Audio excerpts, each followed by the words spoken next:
Thank you for joining us for the Barbados Today morning news for Wednesday, July 5th. I am Mary Claire Williams. We begin with news that Education Minister Ronald Jones has branded as hypocrites adults who criticize deviant behavior among young people only to do the same during crop over. Jones was addressing the graduation ceremony of St. Ambrose Primary School yesterday. He appeared to return to the subject that he first raised at the Youth Explosion's annual church service at the St. David's Anglican Church last month. And in his latest address, he suggested that some revelers behave as though they had been overtaken by evil spirits. I know a lot of what I say can't be fun. It is too crass.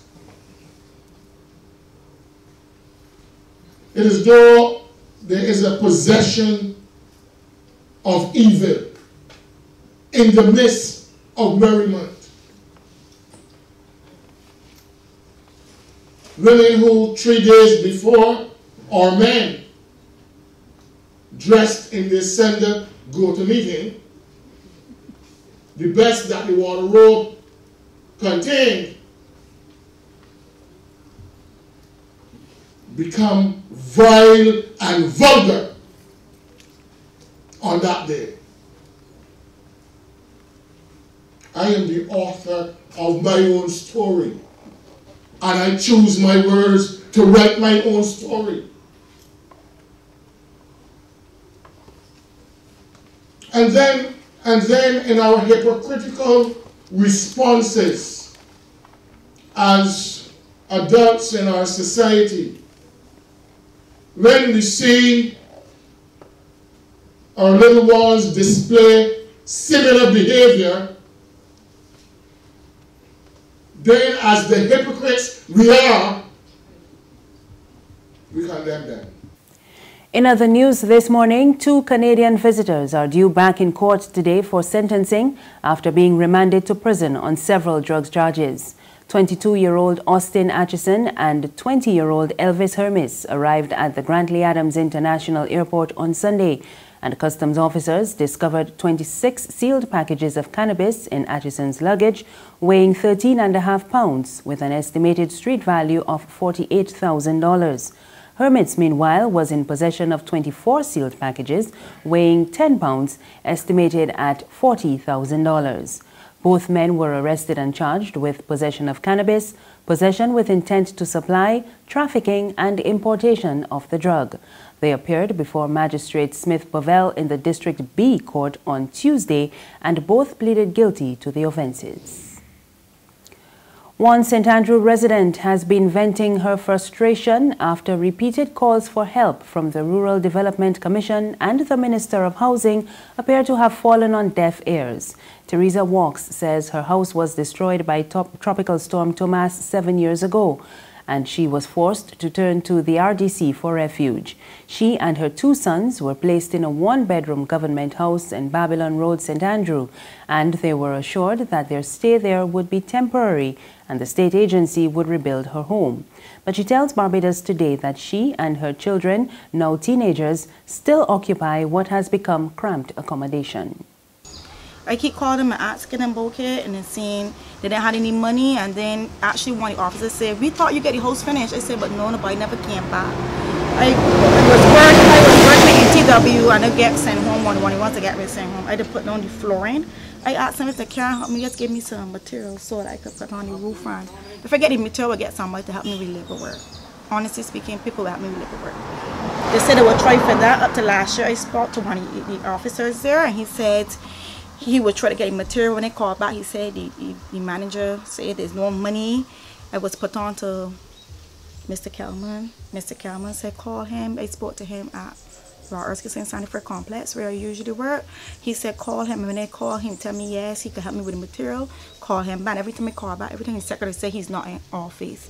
He don't take my calls. He haven't actually even checked back to see if anything happened. There's regional and international news after this short break.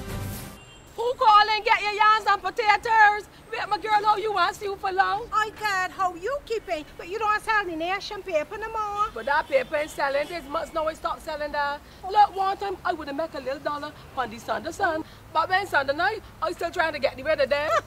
Well, you know you can't call that the Sunday sun no more. You're going to call that Sunset News. Because at no time that news stale. People complain that them ain't got nothing in it to read and the price keep going up all the time. A woman abused me so sick the other day, telling me that she does read Barbados Today online for free. I can't take that abusing soul, so I switched to my potatoes and yams. Well, let me tell you, if pork selling, you got to raise pigs. How much for the yams? Oh, 75 cents a pound. But that's cheaper than that stale news. Give me... How much you want? £1. Only a pound? Anyhow, these eating real good. Let me wrap them up for you. Come. The Barbados Today, news you can trust.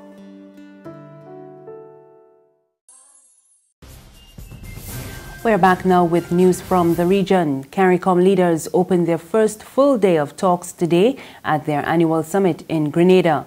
High on the agenda of the meeting are the pressing issues of climate change, regional integration, and the impact of non-communicable diseases on the region's economies. The meeting opened last night with a call from Secretary General Erwin Larocque for member states to remain committed to the regional integration process.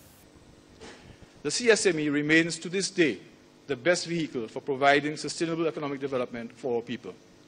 Indeed, at this meeting, we'll be discussing ways to improve its operations and accelerate implementation of the measures still outstanding. Having created the single market, the task now is to ensure that the private sector utilizes fully its provisions. We must move to strengthen the enabling environment to support their efforts. Trade facilitation and the ease of doing business at a regional level are at least as equally important as fiscal incentives. We must come to a conclusion on issues such as government procurement, harmonization of customs rules and regulations, and transparent and harmonized sanitary and phytosanitary measures. And finally, on the international scene, public servants in Uganda are facing a strict dress code after government issued a circular warning them to dress decently. Female staff have been told not to show any cleavage, not to wear brightly colored nails, braids, or hair extensions. They've also been banned from wearing sleeveless or transparent blouses, and their skirts and dresses must be at least knee length. Men, meanwhile, must now wear long-sleeved shirts, jackets, and ties. Their trousers should not be tight-fitting. Staff have been warned that they will be disciplined if they fail to comply. That's news this morning. For more, you can visit our website www.barbadostoday.bb. You can also subscribe to our e-paper, email updates, and like us on Facebook. You can find us on Izumi Media in bus terminals and Screenplay at supermarkets and gas stations near you. You can also tune into Mix 96.9 FM. I am Marie Claire Williams. Have a good morning.